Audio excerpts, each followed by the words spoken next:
नंदन one में एक घोंसले में टन्नू चिड़ा अपनी पत्नी टुन्नी के साथ रहता था। टुन्नी गर्भवती हुई। सुनो जी, मुझे आज बेर खाने की इच्छा हो रही है। जंगल में इधर उधर बेर तलाश करते हुए वो एक तालाब के किनारे पहुंचा। अभी झोली भर बेर ही तोड़े थे कि एक मगरमच्छ ने अपना बड़ा सा मुंह पानी के ऊपर से निकाला और जोर से सांस खींची।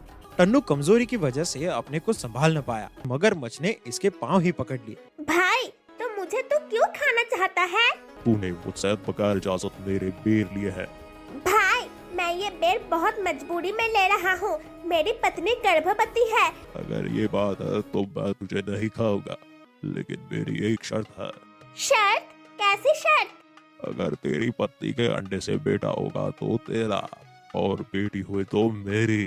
मुझे मंजूर है। मगरमच्छ ने उसे छोड़ दिया। कुछ दिन बीत गए और एक दिन टन्नू के घोंसले में टुन्नी ने अंडे दिए, जिसमें से एक बहुत खूबसूरत चिड़िया पैदा हुई। हे भगवान, तुमने मुझे कितनी प्यारी बेटी दी है। उसको उस दुष्ट मगरमच्छ के पेट में कैसे जाने दूं? कुछ दिन और बीत गए। टन्नू जंगल में दाना चुग रहा था।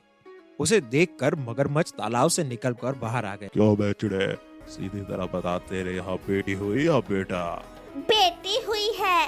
अगर तूने अपनी बेटी को कल ही लाकर मुझे नहीं दिया तो मैं तुम तीनों को एक एक कर खा जाऊंगा।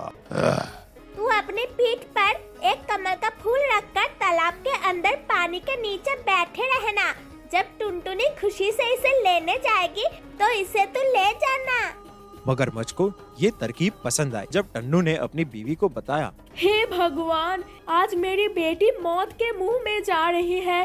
बेटी टुनटुनी, तू आज अपने बाबा के साथ नानी के घर जाएगी।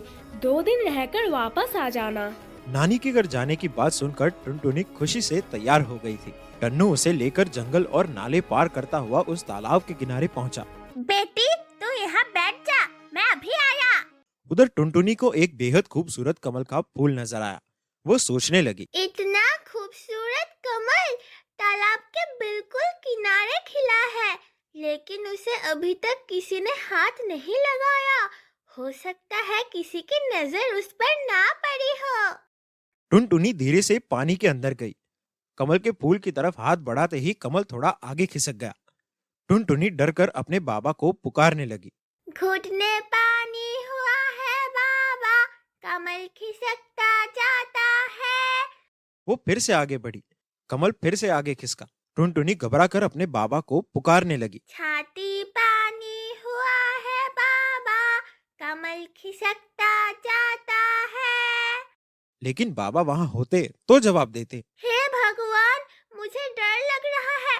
मुझे वापस चलना चाहिए। उसी वक्त बड़ी बड़ी लाल आंखों वाला मगरमच्छ मुंह खोले पानी की सतह पर दिखाई दिया। टुनटुनी मगरमच्छ को सामने देखकर घबरा गई और चिल्लाने लगी।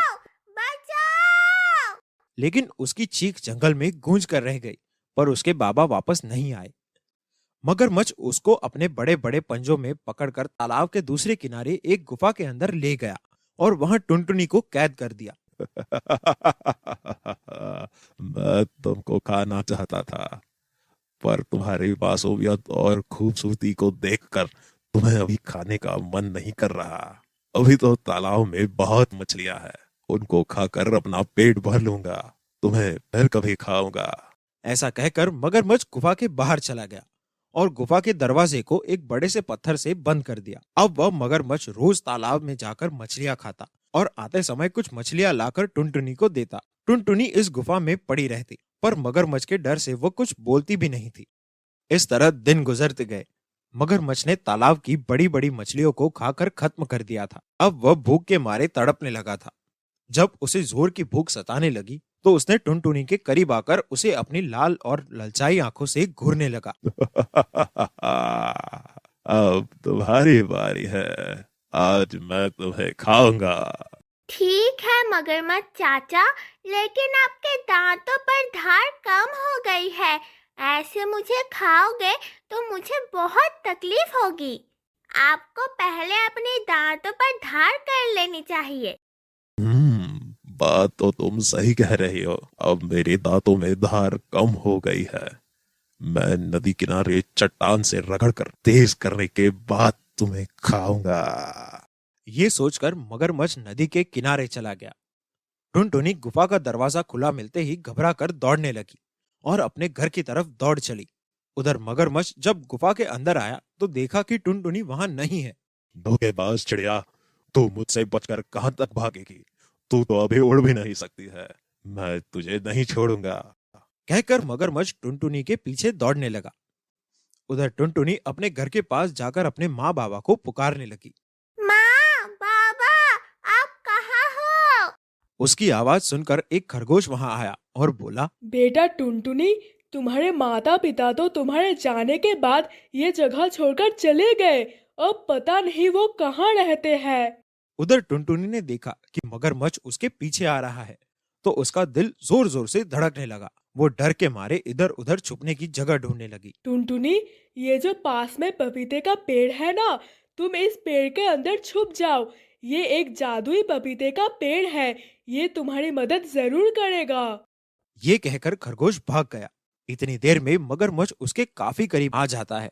टुनटुनी पपीते के पेड़ के सामने गई। डर के मारे वो पपीते के पेड़ के तने से चिपट गई और रो रो कर पपीते के पेड़ से विनीत करने लगी। ए पपीते के पेड़, मुझे बचा ले।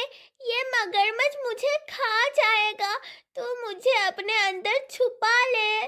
तभी पपीते का पेड़ बोल उठा, घबराओ मत चिड़िया, मैं एक जादुई पपीते का पेड़ हूँ, तुम्हें कुछ नहीं होगा।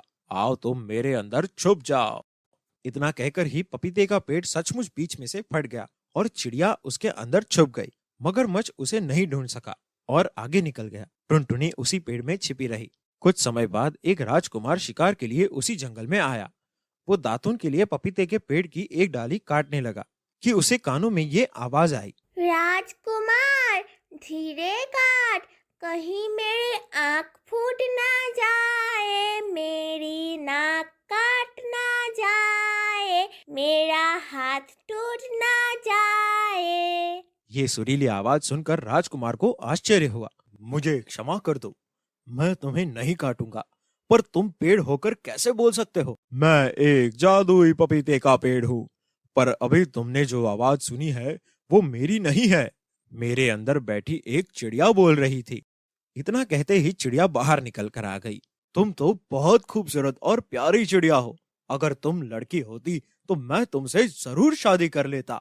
आपकी ये इच्छा भी पूरी हो जाएगी राजकुमार। मैं अभी इस चिड़िया को लड़की बना देता हूँ। और देखते ही देखते टुनटुनी एक सुंदर राजकुमारी में बदल गई। इस पर राजकुमार ने कहा, राजकुमारी, तुम बेहद ही खूबसूरत हो। क्या तुम मुझसे शादी करोगी? मैं तुम्हारे बिना जी न सकूंगा। टुनटुनी तो सिर्फ मोहब्बत की भूखी थी। टुनटुनी को लगा कि जैसे सारे जहां की खुशी उसे मिल गई हो। इस दिन के बाद दोनों राजमहल में खुशी खुशी रहने लगे।